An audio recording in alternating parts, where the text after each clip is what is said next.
Good morning and Jai Hind to all of you. This is Rashmi Singh from VS Memorial Public School. Today I am going to teach you science of class 7. This is the chapter 6 flow of heat. So basically बच्चों flow of heat में हमने पहले ये पढ़ा कि जो आपकी heat होती है वो हमेशा higher body temperature to lower body temperature flow करती है. फिर सेकेंड थिंग हमने ये पढ़ा कि हीट को ट्रांसफर करने के 3 तरीके हैं, कंडक्शन, कन्वेक्शन और रेडिएशन. सो कंडक्शन बेसिकली आपको सॉलिड में देखने को मिलेगा. कंडक्शन में मॉलिक्यूल्स का मूवमेंट नहीं होता, वाइब्रेशन होता है. आपने एक एंड को गर्म किया तो जो मॉलिक्यूल्स होंगे वो वाइब्रेट करने लगेंगे, फिर उसके बाद वाले मॉलिक्यूल्स वाइब्रेट करेंगे, फिर उसके बाद वाले, ऐसे कर करके जो उसका सेकेंड एंड होगा वो भी गर्म हो जाएगा. ठीक है, ये आपने कंडक्शंस को पढ़ा. सेकेंड हमने क्या पढ़ा, हमने ये पढ़ा कि कंडक्टर्स क्या होते हैं. तो कंडक्टर्स क्या होते हैं, ऐसे मटेरियल्स जो अपने अंदर हीट को पास करने दें, अलाउ करें, वो आपके कंडक्टर्स होते हैं. जैसे मेटल्स हो गए, एल्यूमिनियम हो गया, जिंक हो गया, आयरन हो गया, गोल्ड है, सिल्वर है.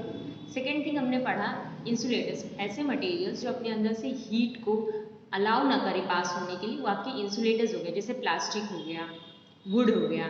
ठीक है, अब हम इनके यूजेस पढ़ेंगे. मैंने आपको ये बताया क्या कि ज़्यादातर जो लिक्विड्स होते हैं वो बैड कंडक्टर्स ऑफ हीट होते हैं. ठीक है, ज़्यादातर liquid bad conductors of heat होते हैं. सिर्फ एक इसमें एक्सपेक्शन दिया हुआ है, अपवाद है मर्क्यूरी जो कि गुड कंडक्टर ऑफ हीट है, जो आप क्लिनिकल थर्मोमीटर में यूज़ करते हैं. ठीक है, all gases including air are a bad conductors of heat. जितने भी गैसेज होते हैं प्लस एयर, ये सब आपके बैड कंडक्टर्स ऑफ हीट होते हैं. अब बेसिकली हम ये जो गुड या बैड कंडक्टर्स ऑफ हीट होते हैं, या मतलब ये जो आपके कंडक्टर्स और इंसुलेटर्स होते हैं, इनका यूज़ अब हम समझेंगे. इस चैप्टर में इनके यूजेस दिया है, उसको हम समझने की कोशिश करेंगे. फर्स्ट पैराग्राफ में इन्होंने क्या दिया है, we use good conductors of heat wherever we want to be transferred first. For example, cooking utensils are made up of metals such as brass, aluminum, which are good conductors of heat. Though silver and copper are the best conductors of heat, cooking utensils are not made of these metals as they are expensive. However, these days cooking utensils with copper bases are available. So basically first paragraph में इन्होंने क्या कहा, इन्होंने ये कहा है बच्चों कि हम जो यूटेंसिल्स घर में जो बर्तन यूज़ करते हैं वो या तो ब्रास, एल्यूमिनियम, जिंक इनके बने हुए थे. क्यों? क्योंकि ये गुड कंडक्टर ऑफ हीट है और हीट ईजिली ट्रांसफर होगा तो हमें कुकिंग करने में आसानी होगी. पर हम सिल्वर का यूज़ नहीं करते, कॉपर का यूज़ नहीं करते, ये भी गुड कंडक्टर ऑफ हीट है. क्यों नहीं यूज़ करते? क्योंकि इतना महंगा है. अब चांदी के बर्तन में खाना कौन बनाएगा? सबकी तो कैपेसिटी नहीं ना, सबकी तो वो नहीं है कि आपको खरीदने चांदी के बर्तन में, चांदी भला पहनने के लिए मिल जाए. नेक्स्ट इन्होंने कहा है we use bad conductors of heat wherever we do not want heat to be transfer quickly. हम ऐसी जगह bad conductor of heat, bad conductor का मतलब इंसुलेटर, ठीक है, हम ऐसी जगह इंसुलेटर्स का यूज़ करते हैं जहाँ हम नहीं चाहते कि हीट ट्रांसफर हो. जैसे आपने खाना बनाते वक्त जो कुछ यूटेंसिल्स होंगे जिसमें हैंडल्स बनी होती है ना, हैंडल पे हमेशा प्लास्टिक क्यों लगा रहता है? हम चाहते हैं कि खाना बने, पर हम जिस यूटेंसिल को पकड़ें या जिस जगह से हमको पकड़ना रहता है वहाँ हम हीट चाहते हैं कि नहीं पहुँचे. क्यों? क्योंकि आप खाना बनाते वक्त अगर जो उसका हैंडल्स होंगे वहाँ प्लास्टिक नहीं लगी रहेगी तो आपका हैंडल्स जो आपकी यूटेंसिल्स होती है किससे बनी होती है? मेटल से. तो हीट ईजिली उसमें ट्रांसफर्ड हो जाएगा. आपने खाना बनाते वक्त देखा है आपकी मम्मा जब स्पून से किसी चीज़ को मिक्स करती हैं या जो उसमें यूटेंसिल्स में यूज़ करती हैं, उसमें क्या होता है, एक एंड तो आपका बर्तन के अंदर रहता है, यूटेंसिल के अंदर, एक एंड आपके हाथ में रहता है. सोचो अगर प्लास्टिक ना होता तो एक एंड से दूसरे एंड तक वाइब्रेशन की वजह से कंडक्टर का काम करके वो यूटेंसिल दोनों साइड गर्म हो जाता. तो जिस साइड आपने टच किया रहता वहाँ आपको गर्म लगने लगता. ठीक है, इसीलिए वहाँ हम इंसुलेटर का यूज़ करते हैं, प्लास्टिक का यूज़ करते हैं. Jute, sawdust are the bad conductors of heat. We cover ice with jute cloth or sawdust to prevent it from gaining heat from the surroundings and melting. आपने कभी बर्फ देखा है? मतलब बर्फ तो आपने देखा ही होगा, पर वो जो शादियों में यूज़ किए करने के लिए लेकर आते हैं बड़े बड़े जो बर्फ की क्यूब्स होते हैं ना, उसको जूट की बोरी से कवर किया रहता है. उसको या तो जूट की बोरी से कवर किया जाता है, बहुत लोग तो कहते हैं भूसे में रख दो, वो जो सॉडस्ट होता है जो जानवरों को खिलाने के लिए दिया जाता है उससे लपेट के रख दो तो भी बर्फ़ आपकी मेल्ट नहीं होती. सो बेसिकली आइस यहाँ मेल्ट क्यों नहीं होती? क्योंकि ये दोनों आपके क्या होते हैं, ये बैड कंडक्टर्स ऑफ हीट हैं.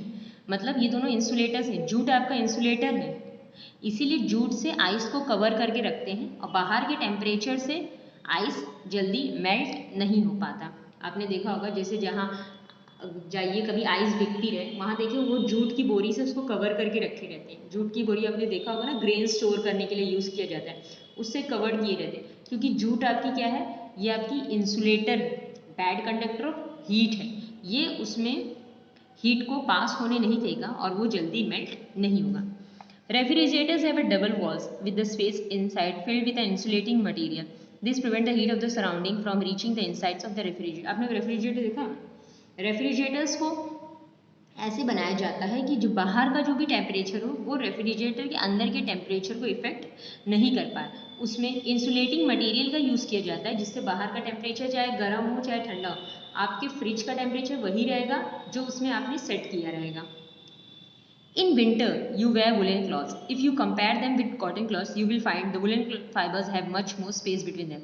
These get filled with air, which is bad conductor of heat. Thus, the wool, which is also an insulator, and air together prevent the heat from our bodies from escaping out. देखिए basically जो आप woollen के कपड़े पहनते हो, woollen जो आपका वुल होता है, वुल भी आपका इंसुलेटर है। प्लस जब हम आपने स्वेटर्स पहनते हैं तो आपने देखा होगा उसमें ऐसे कनेटिंग की रहती है कि बीच बीच में स्पेस रहता है, उस स्पेस में ना बच्चों एयर भर जाता है और एयर भी आपका क्या है, इंसुलेटर है।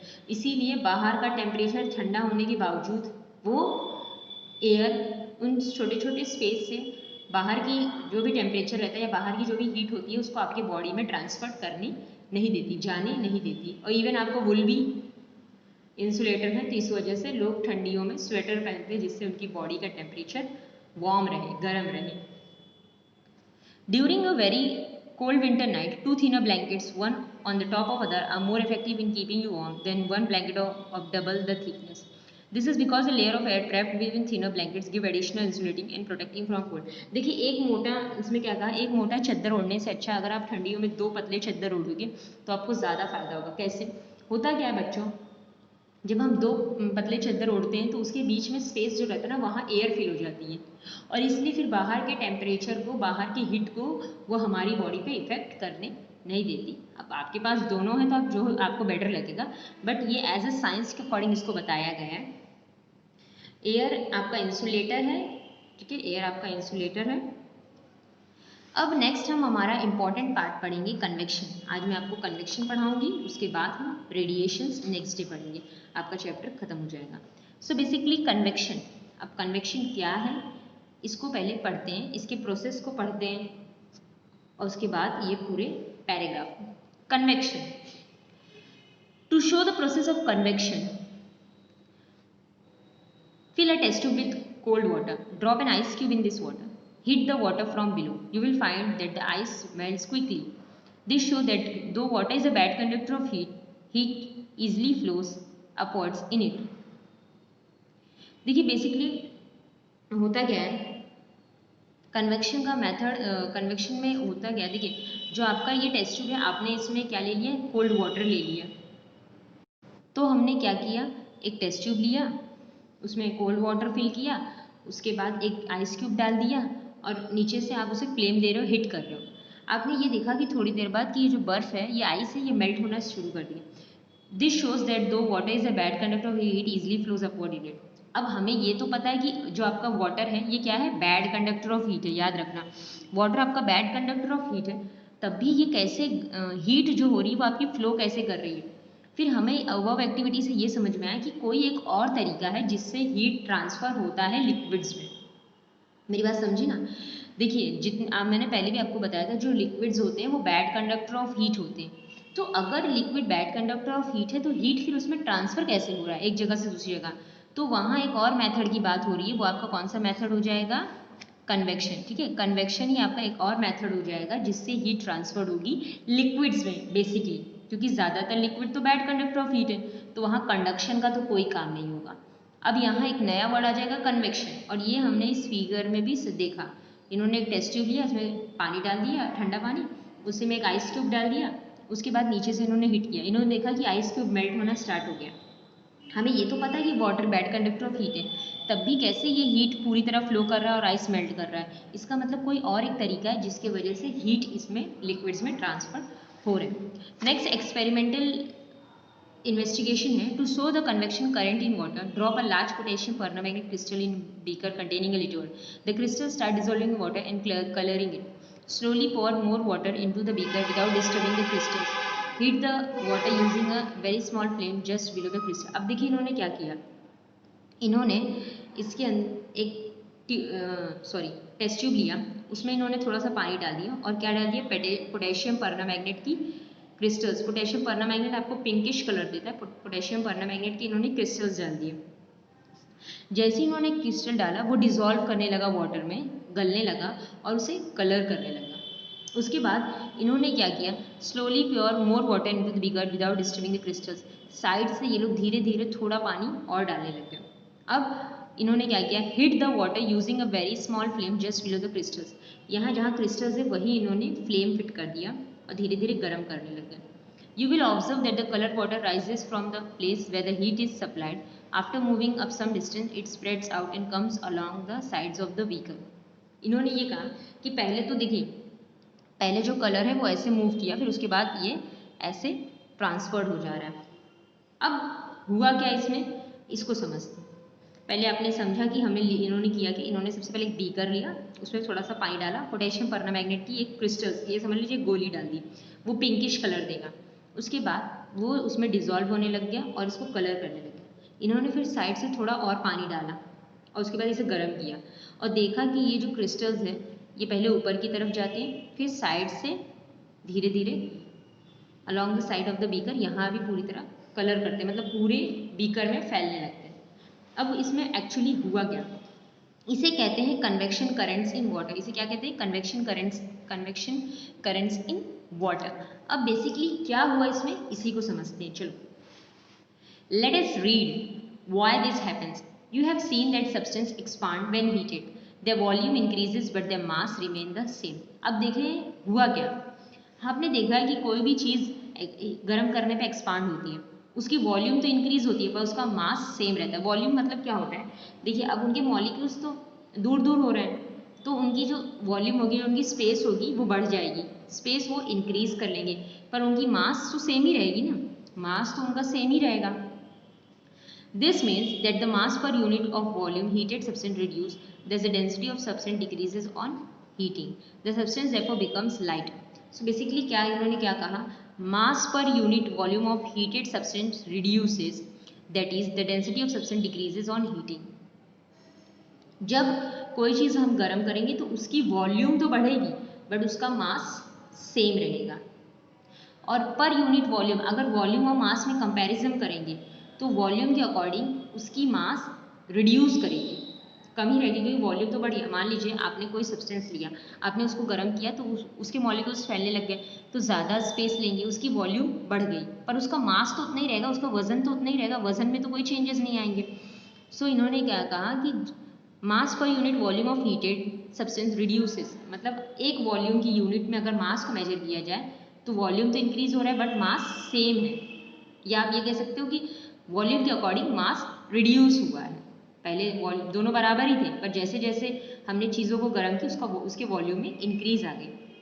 Date is the density of substance decreases on heating. इसका मतलब अगर हम ये कहें, मास पर यूनिट वॉल्यूम, जो आपकी डेंसिटी है, घनत्व है, वो डिक्रीज हो रही है। The substance therefore becomes lighter. अब ये सब्सटेंस देखिए, जब कोई चीज़ हम गर्म करेंगे तो वो लाइट हो जाती है, हल्की हो जाती है गर्म करने पे। कैसे, उसका वॉल्यूम बढ़ जा रहा है बट उसके मास सेम है। और अगर हम इसको कंपेयर करें, जिसे हम डेंसिटी कहते हैं, अगर ये देखा जाए वॉल्यूम के अकॉर्डिंग मास, तो वॉल्यूम के अकॉर्डिंग मास में रिडक्शन हो रहा है, रिड्यूस हो रहा है, जो कि आपकी क्या हो गई, density of substance decreases on heating. जब हम किसी चीज़ को गर्म करते हैं तो उसकी डेंसिटी डिक्रीज होती है, वो हल्का हो जाता है पहले से। As the water at the bottom near the crystals is heated, it becomes lighter and riser up. So same चीज़ इसमें भी हुआ। इसमें हुआ क्या, जब हमने इसको गर्म किया तो इसकी डेंसिटी डिक्रीज होने लग गई। जब हमने इसे गर्म किया तो ये हल्का होने लग गया और ऊपर की तरफ राइज करने लगा। द राइजिंग वाटर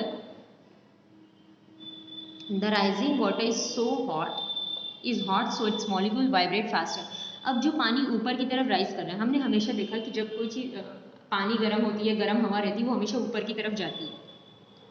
जब आप नीचे से आपने पानी को गर्म किया तो क्रिस्टल जो थी, किसकी क्रिस्टल, पोटेशियम परमांगनेट की क्रिस्टल जो थी वो हीट होने लग गई। जब वो हीट होने लग गई तो वो हल्की हो गई, लाइटर हो गई और ऊपर की तरफ राइज करने लग गई। The rising water is so hot it's molecule vibrate faster. अब जैसे जैसे जो पानी ऊपर की तरफ जा रहा है उसके मॉलिक्यूल्स और फास्टर वाइब्रेट करेंगे। They strike other cold molecules on their way and pass on the energy to them. Soon their vibration reduces and the rising water becomes cold. The cold water begin heavier, comes down from the side and it gets the heated up and rises again. अब उसमें पूरा process में होता क्या है बच्चों, देखो आपने कोई चीज़ गर्म की, वो ऊपर की तरफ गया, ठीक है। अब जो यहाँ स्पेस खाली हो गया और जो कोल्ड वाटर होगा या कोल्ड, वो क्या होगा, ये इसकी जगह लेने लगेगा। अरे यार यहाँ जगह खाली है, चलो यहाँ चलते हैं। फिर ये भी गर्म होगा और ऐसे कर करके पूरा पानी लास्ट में आपका गर्म हो जाएगा। आप समझ रहे हो ना मैं क्या कहना चाह रही हूँ। मान लीजिए कोई पोजीशन है, जैसे हमने इसी में ले लिया, आपने यहाँ कोई चीज़ हिट की तो ये ऊपर की तरफ गया, यहाँ गर्म हो गया। फिर ये जो बगल में साइड में ठंडा पानी होगा वो इसकी जगह ले लेगा, फिर वो गर्म होगा, फिर ऊपर। तो ऐसे राइज होता है कोई भी चीज़ आप गर्म करोगे। या आपने देखा होगा हीटर जो होता है वो आप दीवार में क्यों ऊपर नहीं लगाते, क्योंकि जो गर्म हवा होती है वो हमेशा ऊपर की तरफ, जब कोई चीज़ हम गर्म करते हैं तो वो हल्की हो जाती है, उसकी जो डेंसिटी है वो हल्की हो जाती है और वो ऊपर की तरफ राइज करने लगती है। वॉल्यूम में कोई चेंज नहीं आएगा, ठीक है, सॉरी मास में कोई चेंज नहीं आएगा, पर उसकी जो डेंसिटी है वो हल्की होने लगेगी, कम होने लगेगी और वो ऊपर की तरफ राइज करेगा। जब वो ऊपर की तरफ राइज करेगा तो उसके मॉलिक्यूल्स बहुत ही फास्ट तरीके से मूव करेंगे और वो कोल्ड मॉलिक्यूल्स से टकराएंगे।